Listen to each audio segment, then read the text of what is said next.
Hi, my name is Cynthia Fuller. Isa po ako sa mga nakapagretiro sa aking corporate job dahil sa tulong ni Doc Lloyd Lapso. Masasabi ko talaga na sa tulong niya kasi hindi ko po talaga ito magagawa ng mag-isa. Unang-una, 40 years old ako nung inaral ko yung digital business. Hindi ako techie.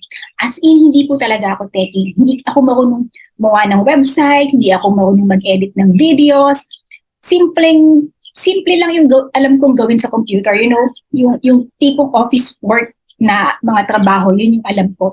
Pero yung mga technical aspects, hindi ko alam. So lahat yan na ituro sa akin ni Doc Lloyd kasi yung yung kanyang product is step by step. So I availed the step by step guide kasi nga hindi ako sanay eh. And bukod doon sa step by step, kino-coach ako ni Doc Lloyd. Through online lang yung coaching eh. Messenger, chat lang. Chat lang kami nagko-coach. Hindi mo kailangan tawagan. Kasi si Doc Lloyd, sumasagot yan. Ano siyang sumagot sa mga tanong? Kumbaga active yan.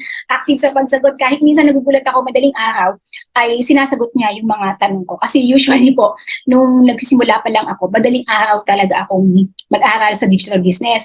So madaling araw ako nagte-text sa kanya. Tapos babalikan ko na lang yung text niya kapag mag-aaral na ulit ako. Kasi may trabaho ako from 8 to 5 eh.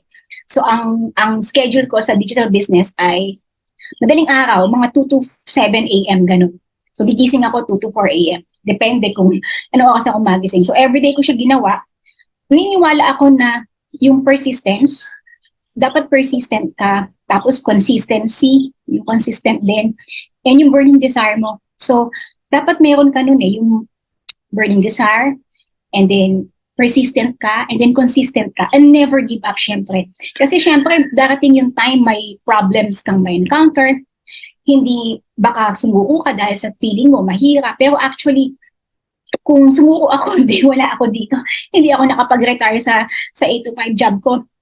And now, nagagawa ko na yung mga gusto kong gawin, like, nakakapag-aral na ako magpiano, nakakapag-aral ako mag-swimming. So yung mga dating hindi ko nagagawa noon, kumbaga late bloomer, parang naging late bloomer ako kasi yung mga gusto ko noon, ngayon ko lang siya nagagawa. And at the same time, yung bond ko sa family ko, sa mga anak ko, sa asawa ko. So kumbaga nagiging matibay kasi magkakasama kami.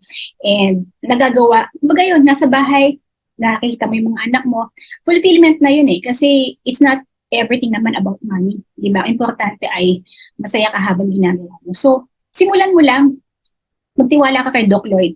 Ano yan, masipag sumagot, tsaka willing tumulong. Matyagang sumagot, as in detalye. And also, hindi lang detalyado. Tutulungan ka niya mag-isip. Kasi magaling siyang gumawa ng question eh.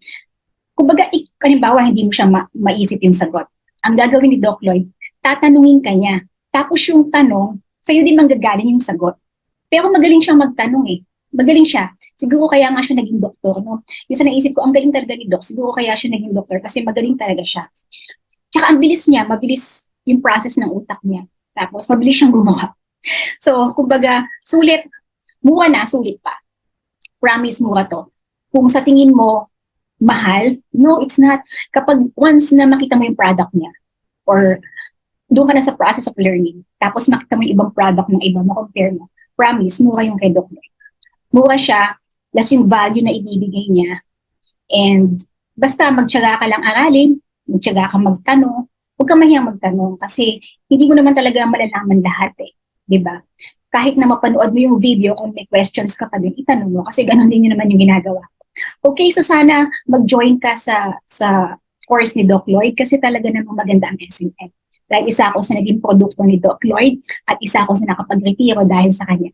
Okay, salamat. This is Cynthia Fuller and I'm the founder of the Fuller Mind. I hope to see you inside SMN. Salamat!